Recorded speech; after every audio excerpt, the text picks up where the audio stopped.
So here is a new 4-in-1 bucket. This is Australian.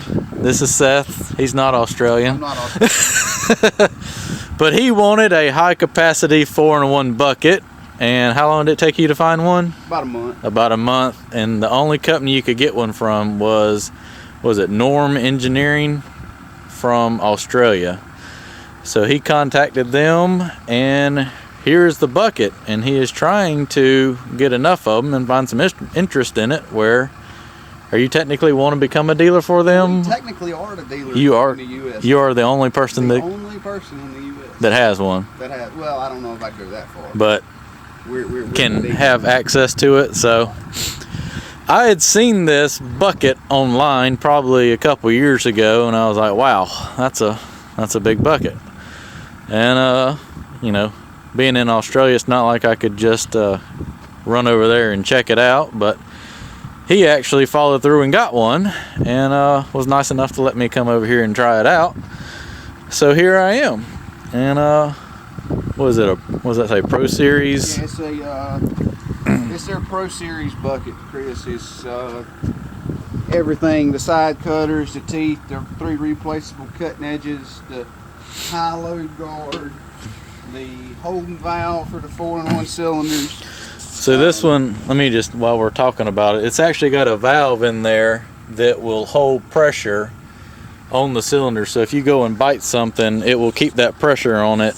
Say you're grabbing a log or something, and you're driving with it, so the pressure won't back off and you end up dropping the log. And it's got the hoses come down. It's got a guard right here. I like that there's a step right here, makes it easy getting out. And the fittings actually, I see that now, it's actually protected pretty good from that pin and through there. My biggest concern was seeing the cutting edge. As you can tell, it's a massive bucket, but they do have screens in the back, and you can actually see it fairly well sitting in the seat for it.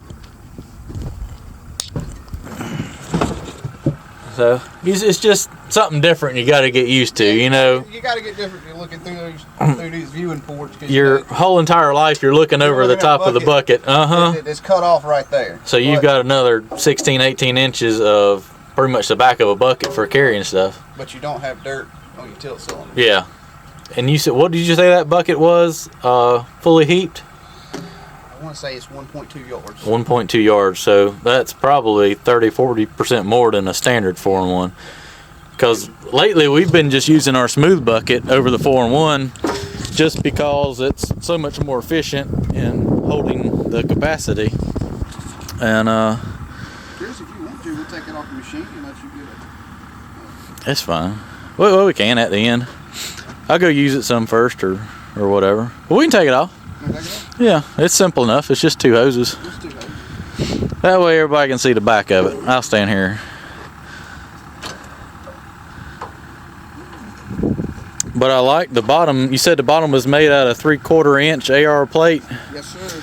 That was the problem we've had with the other 4-in-1s, was the bottom would wear out so quick.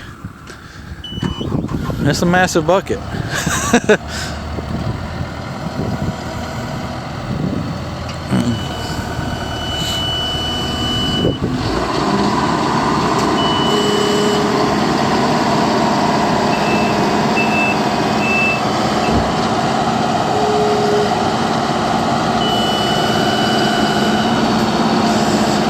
I think it's got.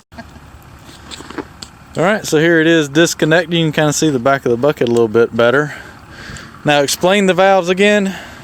So you've got your hoses for your auxiliaries off the machine. They come in at the bottom of the valve bank, and when pressure's applied, it opens up a spring and a valve in here, which allows fluid to go out to your cylinders. And it will not allow that fluid to come back through this valve until you activate the other hose, which then releases that spring and valve and allows fluid to come back into the machine, retracting the cylinders. So pretty much you could leave this bucket open and disconnect it, and it's not. Right. It's pretty much like a fail-safe on it, where it's not going to sit there and leak off. It's stout. I like the angle iron and everything. Yeah, it's got the channel iron down on the bottom. What is it? It's about 3-inch channel, and then some 2.5-inch square tubing that comes around. One thing I like about it is the way those cylinders are mounted at an angle.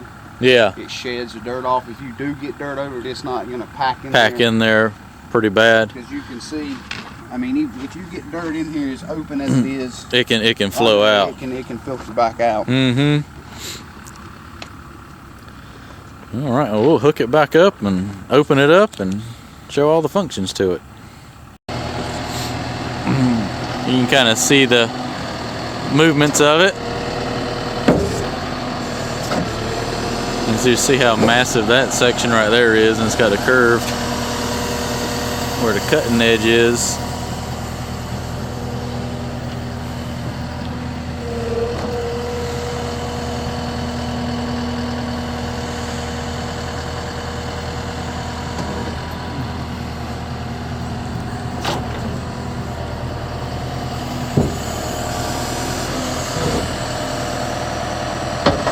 Yeah, that's a big scoop. We'll go try it out and get a few scoops here in a little bit.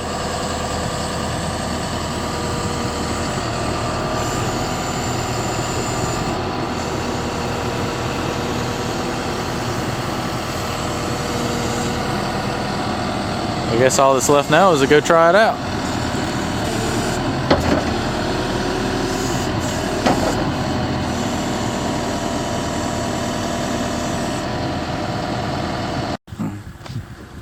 So as you can tell, it's actually got 3 cutting edges. You got 1, 2, and 3, and all those are so you can change it out before it gets worn down and destroys the bucket. I mean, you know, yeah, I mean that you can actually flip that one over. I like that. It's not welded on there.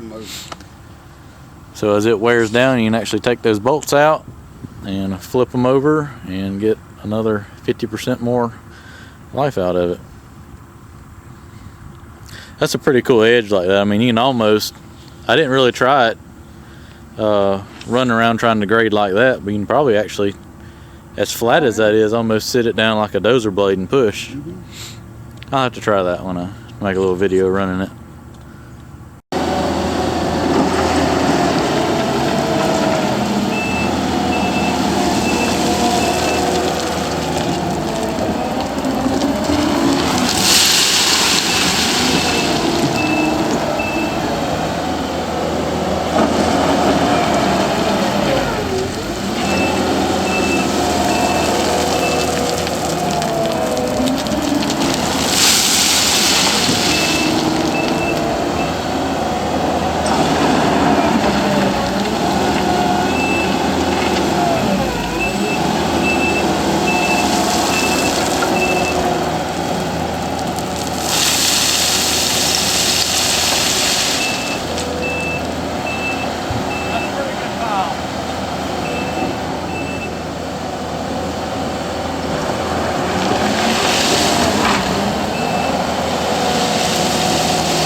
What do you think, Chris? I like it. You like it? I do like it. It would definitely speed up production a lot, I think. That step is nice. And tell me about it. That's a selling feature right there. Before you have to like, hopefully not fall off, and break off your the leg. track. Thank you. I'm not gonna lie, that's a pretty big doggone scoop of dirt for for a skid steer. That's a fair amount. A lot more than a normal form one would get. That's pretty impressive, actually. That's more than a yard, I think. It's a pretty good amount. I'll set the camera up and move this pile over real quick.